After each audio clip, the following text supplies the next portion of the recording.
Hello, everybody. Okay, so I just had this revelation just now. It was an amazing thing. Okay, so I'm at work, right? And my phone is normally, I keep it in my hand, and I was texting and doing some things, and then I put the phone down. All of a sudden, I realized that I left some things that I needed for work at home.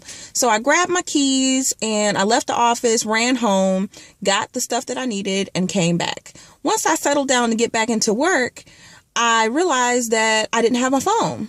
And I said, oh, okay, I must put it in my pocket. So I'm checking my pockets. Phone's not in my pocket. I look all over my desk area. It's not there. I start retracing my steps all over the office, asking people if they've seen it, and they haven't. Now, at this point, I'm starting to worry a little bit because I use my phone for work. So I'm like, okay,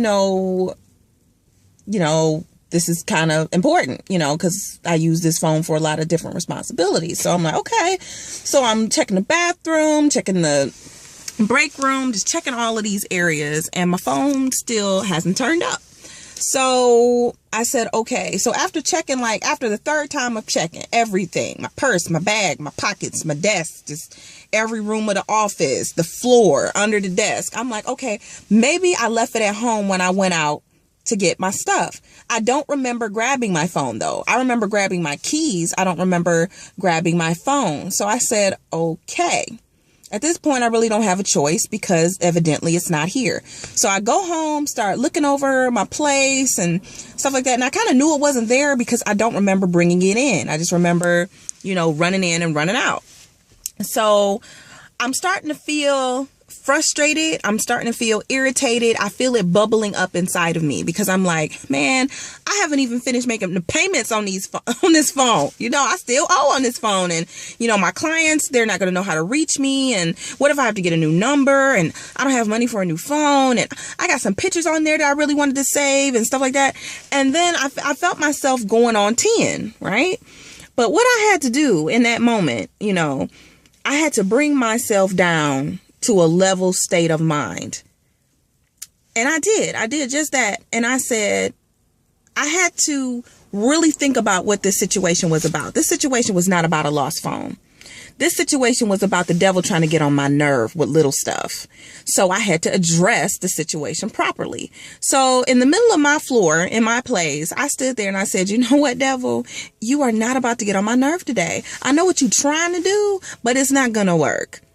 Yes, my phone is lost right now, but if I don't find it, I don't care. I really don't. I don't care. Now, it used to be a point where my phone used to be my whole life. If I lost it, it was like I lost my arm or something like that. But I prayed to God about that because I don't want to be attached to a phone. I don't want to be attached to that. Now, if I lost my purse, that would have been a different story. But a phone, I'm going to be disappointed. I got some pictures in there and some stuff in there, but it's not that big of a deal. And that's kind of that's what God was teaching me in that moment. It's not that deep. If you really think about it, it's not that deep. Are you going to be sad? Yes. But are you going to die? No. You know what I'm saying? It's not that deep. It's a phone. It's okay. So after I told the enemy to get off of my nerve because it wasn't going to work, I started just talking and saying, you know what, God, please have this phone turn up.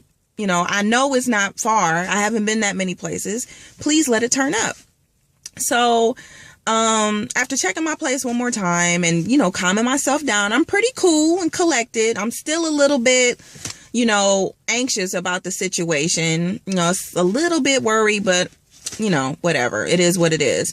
So I come back out to my car to check my bag one more time. I check my pockets one more time. And what do I see? Nudged, between my driver's seat is my phone. It must have fell in the crevice right there between the seat and the gears. So, my gear shift. So I said, won't he do it? Won't he do it? See, that's why it pays to calm down.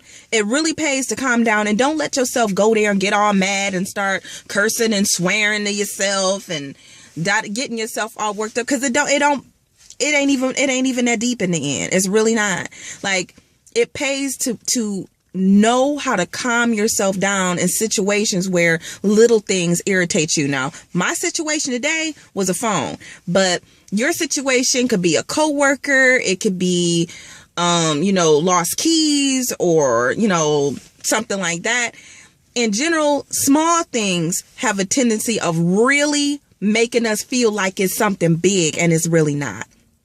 So, I mean, even in the small things like this, God teaches me great lessons. And, I'm going to continue working on not letting the small stuff sweat me, because it's not that deep.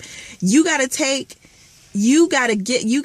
let the enemy know I know what you're trying to do. It's just not going to work today. Like, if you're trying to get on somebody's nerve, you're going to have to try somebody else, because you thought you had me, but you thought wrong. So don't sweat the small stuff. Just wanted to share.